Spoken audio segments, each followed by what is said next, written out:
more of a display, forgive the expression, but it's just childish. It's like little children who keep saying, I'm going to hit you, I'm going to hit you, but in reality they're completely powerless and can't do a single thing, because we are a truly united nation.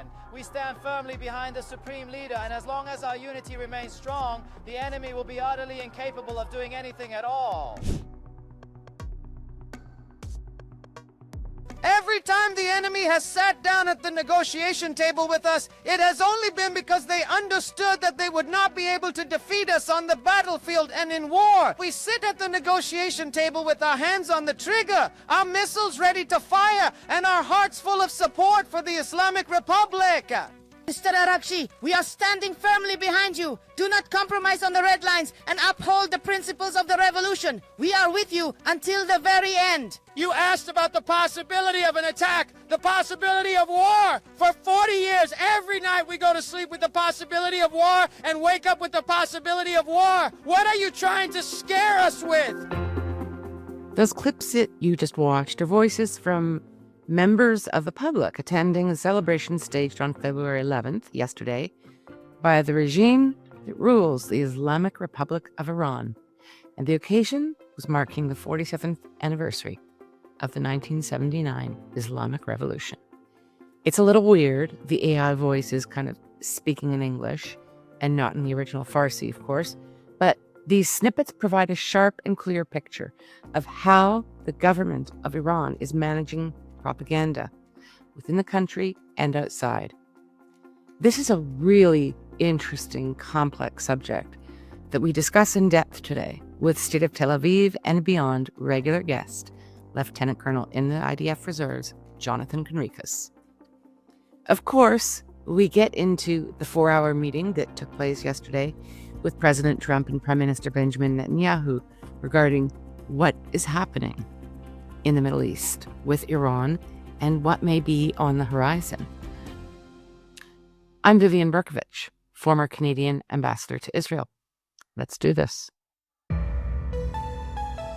Thursday, February 12th, 9:15 in the morning. I love the morning. Where I am in Israel, and you, Jonathan Conricus, are in San Francisco, where it Indeed. is 11:15 at night. Thank you for staying up for State of Tel Aviv today. Couldn't think of a better reason, Viv. Oh, well, that's so sweet. Because we need your wisdom, thoughtfulness, incisiveness. I know you're on this very long and intense and quite amazing swing through the United States. I think you started out, you said, in West Palm Beach. I got that right? Boca, but And yeah, lovely Florida. beautiful South Florida, where everything happens these days.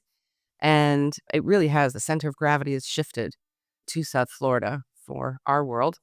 And you were just describing to me as we were warming up to this interview and discussion, you're in California now. You have multiple stops in California. And then I think Texas, Baltimore, was DC in there somewhere? And at DC at the APAC conference, which is probably the most important thing that I'll be doing. I'll be speaking with Jewish communities and different organizations throughout, Stand With Us, Magen David Adom, and others. But really the engagement that clearly has the biggest weight and that I think is the most important, and I'm very happy to have that opportunity, is to be able to come to DC and speak at the APAC's, they call it the non-policy conference, since they used to do policy conferences, but they don't do them anymore. They have a real name for it, but the actual, like what most staffers say, is non-policy. And that's really the core of the issue here, I think, at an absolutely crucial time. There's so much to discuss regarding U.S.-Israeli relations, the MOU, right? The Memorandum of Understanding, military aid or sales to Israel. And I'm sure things that we'll be discussing, the current military cooperation, missile defense, and of course, what's up with Iran and what are the two countries going to do? What's the U.S. going to do? What's Israel going to do? Probably won't be discussed at APAC. And my guess is that it'll take shape or at least move before I get to APAC in a week and a half. But we'll never know. Well, that's what this podcast is for. That's exactly what we're going to discuss today. So now, those of you out there watching, listening, there are many opportunities to see and hear Jonathan Conricus live in the States in the coming weeks, and I suggest that you might want to take that opportunity. So, Thank you. sir, Lieutenant Brown, let's do this, shall we? Caught you late at night in San Francisco, but you're so jet lagged it probably doesn't really register what the time is, which is just as well. Yesterday was the momentous 7th meeting, face-to-face meeting in just over a year between President Trump and Prime Minister Netanyahu.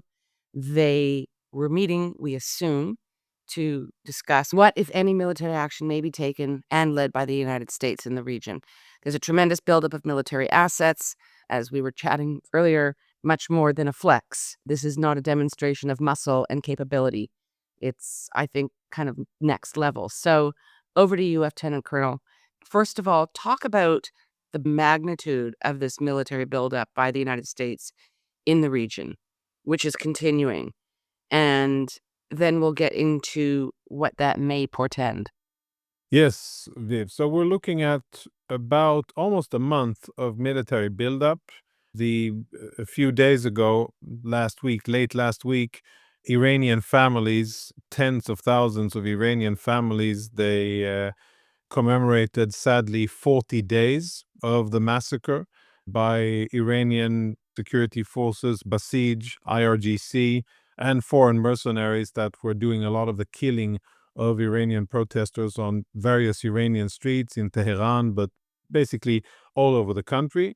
So 40 days have passed, and what we're seeing is a very significant, I wouldn't say unprecedented, because it's difficult really to compare apples to oranges and different eras and different capabilities, but very significant force concentration, currently anchored around one battle group, which is the aircraft carrier Lincoln, and the incoming is Ford, and with additional capabilities in some almost 15 American bases, many of them airfields in the Middle East within striking range of Iran. So it's a very significant buildup.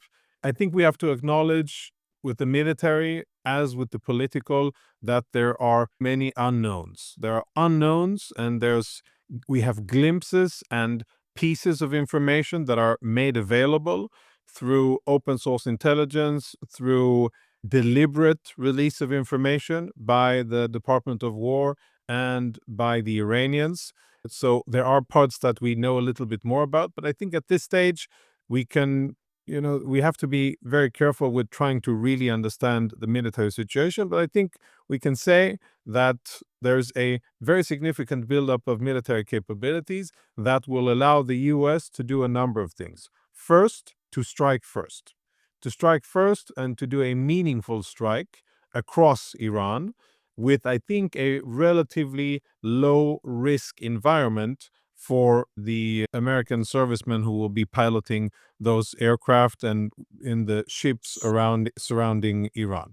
And then the capabilities existing in the area will probably also be able to provide effective air defenses of the most crucial infrastructure, the bases that the U.S. will want to protect, and also, a very likely scenario, help Israel protect its airspace and its civilians against what is anticipated to be a barrage of very lethal, very large, and very hard to intercept ballistic missiles that the Iranians most likely will fire at Israel.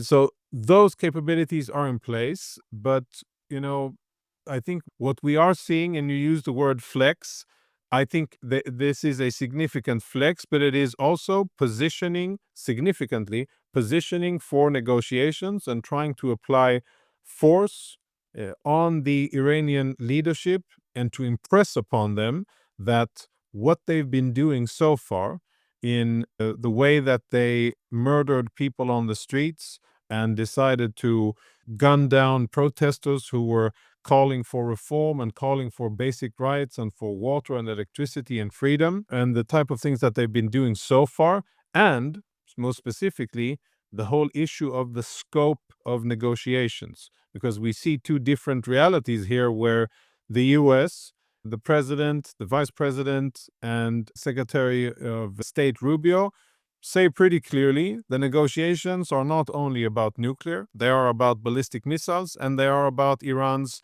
sponsoring of terror activity in the region.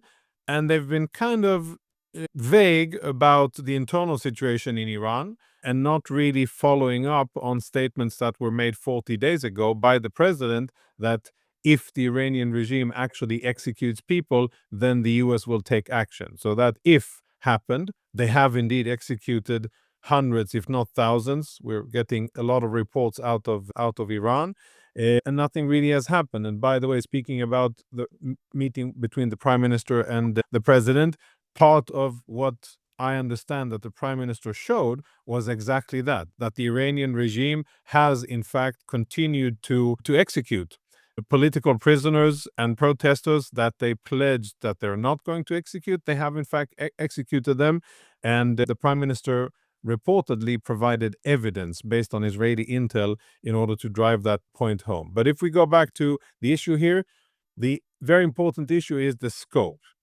The Iranians are saying, and they're sticking to their guns and saying, no, we are only going to come to the table to discuss nuclear issues, and we're not going to agree in any case not to have enrichment on Iranian soil. And quite ironically, the messaging, which is very consistent by the Iranians, they constantly refer to the right of the Iranian people to enrich. That whenever they want something, they'll drag in. The Iranian people has been pretty clear what they believe their rights are, and their rights are to be free of the occupation of the Iranian regime. That's what the Iranian people really want, and I find it so rich and ironic that the supreme leader and his foreign minister and many others, when they speak about enrichment, they call upon the people of Iran as if the people of Iran cares about enriching and building nuclear weapons. But an interesting and very important difference there between what the US is saying and willing to negotiate and what the Iranians already are saying no. The bottom line here, the negotiations, they look pretty dead in the water because the Iranians are hardballing and they are, I think, trying to play a game of chicken, who is going to blink first, but they're not in a very good position to play chicken because the US has significant tools at its disposal. I don't think that the US is too impressed really with Iranian capabilities, even though there is a very significant regional coalition of countries that are trying to tell the president what to do and not to strike Iran. And these are strange bedfellows. It's Turkey, it's Saudi Arabia, Qatar, of course, other Muslim countries in Asia, but and Egypt as well. Countries that usually aren't spokespeople for the Iranian regime. They are now together in an alliance that tries to influence the president not to actually follow up on his words and his very clear statements where he said some 40 days ago, you can take to the streets and help is on the way. That is the specific promise that the president made in his words to the protesters. And 40-something days after, we don't see that promise having been fulfilled. The Iranians took to the streets, but help hasn't come yet. A lot of people believe that help will come. The rest of this podcast, about 45 minutes, is available to State of Tel Aviv and Beyond premium subscribers only. Please consider becoming one to support our work. In this episode, we take a detailed look at the strategy of President Trump, the quite brilliant, disciplined, and layered communication strategy of the Islamic Republic and Iran, and more. It's been quite a day for me personally. I began the day doing this interview with Jonathan Conricus, and in the afternoon, I was embedded with the IDF. We went to an outpost in the Gaza Strip where Israeli soldiers are in control, very close to the yellow line. It's always impactful on a different level, of course, when you're actually there in the place. That podcast will be coming out in the next few days for premium subscribers only. Thanks, as always, for being here. Hope to see you on the other side.